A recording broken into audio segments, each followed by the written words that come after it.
یہ جو بیان ہے اس کے بارے میں یہ کہہ سکتا ہوں کہ یہ ایک ایسے شخص کا بیان ہے جس کو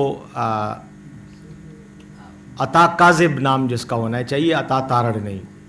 عطا کاذب اس لیے یا کاذب تارڑ ہونا چاہیے کیونکہ یہ ایک جھوٹا آدمی ہے اور جو بیانات صرف اور صرف اس لیے دیتا ہے کہ اس کے پاس اور کرنے کو سینسیبل بات کرنے کو کچھ ہے نہیں، تو یہ ایسی فضول باتیں کرتا ہے۔ مثلا میں اس کی فضول باتوں کی ایک مثال بھی آپ کو دیتا ہوں۔ اس سے پہلے اس نے دن کے وقت ایک پریس کانفرنس کی تھی جس دن احتجاج تھا۔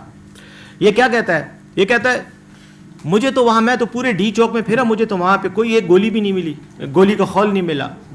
کچھ دیر کے بعد کہتا ہے شام کو اسی دن پھر میڈیا کو گولیاں دکھا رہا تھا، گولیوں کے خول، یہ دیکھیں پی ٹی آئی کے لوگوں نے فائرنگ کی ہے۔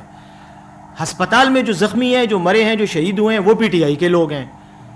تو یہ کیسی فائرنگ ہے کہ پہلے آپ کو گولیاں نہیں مل رہی تھیں، اس کے بعد جب گولیاں ملیں تو یہ پی ٹی آئی والوں نے فائر کی ہیں، اور پی ٹی آئی والوں نے فائر کیے لیکن مرے بھی خود پی ٹی آئی والے ہی ہیں، زخمی بھی پی ٹی آئی والے ہوئے ہیں۔ پولیس کی طرف سے تو کوئی گولیوں کا زخم نہیں نظر آیا، کس نے چلائیں اور کس کو چلائیں۔ تو یہ احمقانہ جو اس طرح کے الزامات یہ لگاتا ہے۔ آج ایک اور محترمہ ہے، وہ ٹی وی پہ بیٹھ کے وہ تیز آواز میں تیز زبان چلانا ان کی خاصیت ہے، اس زبان سے الفاظ کیا ادا ہوتے ہیں یہ ان کا مسئلہ نہیں ہوتا، وہ جو بھی چلا گیا۔ وہ کہتی ہیں کہ مریم نواز پر تو کرپشن کا کوئی کیس ہی نہیں ہے۔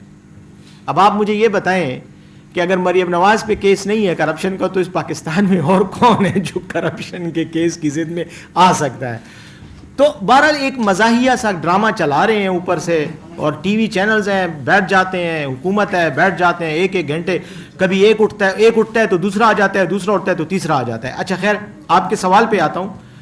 مراد سعید کا جہاں تک تعلق ہے، مراد سعید اگر تو واقعی ڈی چوک میں تھا اور لوگوں کو لیڈ کر رہا تھا، تو یہ عطا تارڑ کی اپنی نااہلی ہے جس کا یہ ثبوت اپنی زبان سے دے رہا ہے کہ آپ کی یہ جو ہزاروں کی تعداد میں پولیس تھی اور آپ کی سیکیورٹی تھی، اور مراد سعید اتنا بڑا دہشت گرد ہے جو اسلام آباد آ گیا تھا، تو آپ نے پھر پکڑا کیوں نہیں؟ اگر ڈی چوک کے آس پاس وہ پھر رہا تھا تو آپ نے پکڑا کیوں نہیں؟ آپ کے لوگوں نے اس کو گرفتار کرنا تھا اور اس کو سزا دلواتے۔